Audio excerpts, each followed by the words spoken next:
국민연금의 전략적 자산 배분 기준 변경으로 과연 수혜를 볼 만한 주식은 무엇인지. 세 번째 기업은요, 삼성.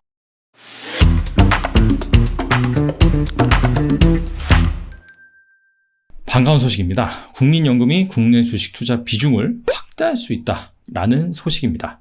지난 9일 국민연금은 기금운용위원회를 열고 국민연금 리밸런싱 체계 검토안을 통과시켰는데요. 전략적 자산 배분 비중을 플러스 마이너스 2%에서 플러스 마이너스 3%로 확대하기로 결정했습니다. 원래 국민연금의 국내 주식 투자 목표 비중은 16.8%입니다. 근데 작년 말 기준으로 21% 넘게 보유를 하고 있었습니다. 이 전략적 자산 배분 기준을 적용해서 플러스 마이너스 2%까지 그 목표를 조절할 수 있거든요. 그래서 18.8%까지 보유를 해야 되기 때문에 기계적으로 계속해서 주식을 팔아치웠던 것이죠. 근데 이 전략적 자산 배분 기준이 2.0%에서 3.0%로 확대됨에 따라서 이제 국내 주식을 그렇게 기계적으로 팔아치울 필요가 없다라는 얘기가 여기저기에서 나오고 있습니다. 자, 이에 따라서 국민연금의 전략적 자산 배분 기준 변경으로 과연 수혜를 볼 만한 주식은 무엇인지 오늘은 여기에 대해서 한번 살펴보도록 하겠습니다. 먼저 종목 선정 기준은요, 그동안 국민연금이 많이 팔아치웠던 그런 주식을 대상으로 했습니다.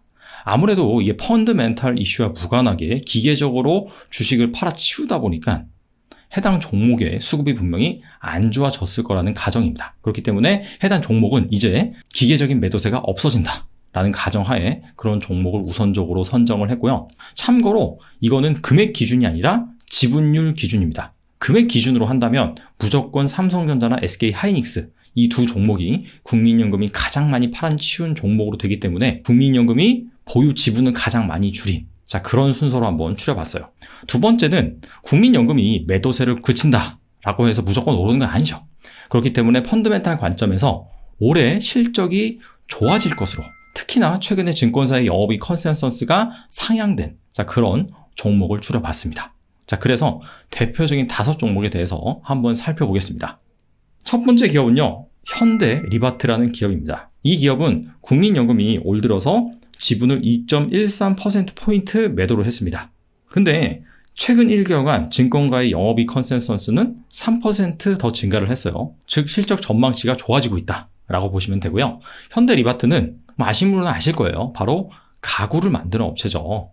구체적인 사업 부문을 살펴보면 B2C 부문이 있어요. 이 부분은 말 그대로 가구 사업 부문이고요. 그 다음에 빌트인이 있습니다. 이 역시 가구이긴 한데 이거는 건설사를 통해서 아파트가 분양이 되고 완공이 되는 그런 상황에서 그 빌트 이론으로 들어가는 그런 가구를 만든다라고 보시면 됩니다. 마지막 부문은 B2B라는 부문인데요. 이 B2B 부문 같은 경우에는 산업자재, 부품, 사무용, 빌딩, 공사 이런 것들을 담당하는 부문입니다. 그래서 이 현대리바트의 사업 부문을 크게 두 가지로 나눠보면 B2C 부문, B2B 부문이 있습니다. 참고로 올해 주요 건설사들의 분양 물량은 작년에 비해서 크게 증가할 것으로 예상이 되고요. 그리고 최근에 건자재 업체들의 주가 흐름이 괜찮은 편인데 오세훈 서울시장이 당선이 되면서 재건축 기대감이 생기고 있죠. 그리고 그간 정부가 부동산 규제 정책을 계속해서 펼쳤는데 부동산 가격을 잡지 못했어요. 그래서 대대적인 공급 정책으로 변환을 시도하고 있습니다. 그래서 이런 부분들이 잘 진행이 된다면 아무래도 현대리바트의 영업 환경도 긍정적일 수 있다라고 볼 수가 있고요. 최근에 현대리바트는 스마트 워크 센터를 짓고 있습니다. 이게 6월 말에 준공이 됩니다. 이 부분은 그냥 사무실 이런 게 아니라 물류센터 그리고 생산 공장 이런 것들이 포함이 되어 있습니다. 그래서 캐파 확대를 통해서 현대리바트가 이 B2C 가구, 인테리어 부문을 강화할 예정입니다. 참고로 현대리바트의 PER이 20배가 안 돼요. 근데 동종업계 한생 같은 경우에는 30배가 넘거든요. 그 부분이 바로 B2C 비중의 차이입니다. 한생 같은 경우에는 대부분이 B2C, 그리고 인테리어 부문. 여기에서 수익을 창출하지만 현대리바트는 아직 B2C 비중이 23%밖에 안 됩니다. 그래서 얼마나 현대리바트가 향후에 이 완공된 공장을 통해서 B2C 부분을 확대하는지에 따라서 주가 흐름이 결정될 것으로 보입니다. 두 번째 종목은요, 호텔신라입니다. 호텔신라는 올 들어서 연기금이 2.43%포인트 매도를 했습니다. 하지만 최근에 1개월 영업이익 컨센서스 같은 경우에는 11% 상향 조정이 됐습니다. 호텔신라는 호텔 그리고 면세점을 가지고 있는 업체입니다. 아시다시피 올해부터 본격적으로 이 코로나 피해주에 대한 기저효과가 발생을 합니다. 코로나가 창궐한 게 작년 3월이잖아요. 그래서 3월부터 이 여행, 호텔, 면세점 이런 업체들이 실적이 아주 그냥 죽을 썼죠. 그렇기 때문에 올해 3월부터는 기저효과가 발생할 것으로 예상이 되고요.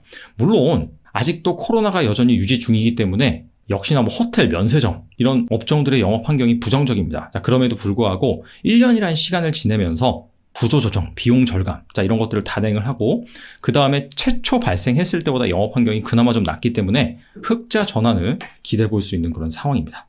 세 번째 기업은요, 삼성전기입니다. 삼성전기는 연기금이 올 들어서 2.82%포인트 지분을 줄였고요. 다만 최근 1개월 영업이익 컨센서스 같은 경우에는 2% 상향 조정되었습니다. 삼성전기는 아시다시피 삼성그룹의 전자기기 부품을 만드는 기업입니다. 주로 스마트폰용 부품을 만들죠. FPCB, 카메라 모듈. 최근에 이 삼성전기의 실적이 좋아질 것으로 예상이 되고 있거든요. 그 이유가 삼성전자가 지난 7일 실적 발표를 했죠. 영업이익이 9조 원을 넘겼는데 거의 절반가량이 IM 부분, 즉 ITM 모바일, 스마트폰 사업부였습니다. 이에 따라서 삼성전기 역시 올해 1분기 실적이 양호할 것으로 기대가 되는데요. 향후 삼성전기의 성장 동력은 MLCC입니다. MLCC는 댐처럼 전기를 저장하고 필요할 때 흘려보내는 그런 역할을 하는 부품인데요. 최근에 이 스마트폰뿐만 아니라 자동차 역시 점점 전자기기로 변해가고 있죠. 이에 따라서 이 MLCC 수요가 상당히 타이트한 상황입니다. 삼성전기가 일본의 무라타와 함께 글로벌 MLCC 1, 2위를 점유하고 있거든요. 이쪽 시장이 또 과점 시장입니다. 자, 그래서 늘어나는 수요, 이런 상황에서 과점 시장이다 보니까 2분기 들어서는 이 주요 MLCC 가격을 10%에서 20% 정도 올릴 수 있을 것이다 라는 전망이 나오고 있어요. 실제 그렇게 된다면 삼성전기 실적에 긍정적이겠죠. 마지막 기업은요, 이번엔 두 기업을 한꺼번에 소개해드리겠습니다. 바로 LG화학과 SK이노베이션입니다. LG화학은 올 들어서 연기금이 지분을 1.75%포인트 줄였고요. 하지만 최근 올해 영업이익 컨센서스 같은 경우에는 5% 정도 상향 조정됐습니다. 그리고 SK이노베이션은 더 많이 팔았어요, 연기금이 올 들어서 3.19%포인트를 지분을 줄여버렸습니다. 하지만 올해 영업이익 컨센서스는 최근 1개월간 54% 급증한 상황입니다. 두 기업의 실적이 개선될 것으로 예상되는 원인은 두 기업 모두 정유, 화학 관련된 사업 분야를 보유하고 있죠. 아시다시피 최근에 국제 유가가 전반적으로 상승을 하고 있고요. 인플레이션 기대감 때문에 화학 제품 가격 역시 오르고 있는 상황입니다. 이에 따라서 제품 가격과 원재료 가격의 스프레드, 그 차이가 벌어지면서 양호한 실적이 기대된다라고 볼 수가 있습니다. 하지만 이 두 기업의 주가를 결정짓는 요인은 단순히 이 화학, 정유 부분의 실적보다는 2차전지 이슈겠죠. 두 기업의 주가의 발목을 잡고 있던 이슈가 두 가지가 있습니다. 첫 번째가 소송 이슈가 있었고요. 두 번째가 최근에 이 폭스바겐이 파워데이를 열면서 배터리 내재화를 선언한다 라고 밝히면서 주가가 조정을 받았죠. 자, 그러면서 성장성이 높은 2차전지 기업임에도 불구하고 최근에 연기금이 지분을 많이 줄였습니다. 하지만 전일 LG에너지솔루션과 SK이노베이션이 이 소송 관련해서 전격 합의를 했다라는 소식이 전해졌죠. 그래서 합의금도 2조 원으로 마무리될 것으로 예상이 됩니다. 자, 그렇기 때문에 두 업체를 둘러싸고 있던 리스크 중에서 하나는 지금 해소된 상태다. 자, 그런 차원에서 예전에 비해서는 긍정적인 수급이 기대된다 라고 정리할 수 있겠습니다. 자, 오늘 연기금이 국내 주식 비중을 확대를 하면서 수혜를 볼 만한 그런 기업들에 대해서 알아봤는데요. 일단 연기금이 국내 주식을 보유할 수 있는 한도를 늘려준 것은 맞습니다.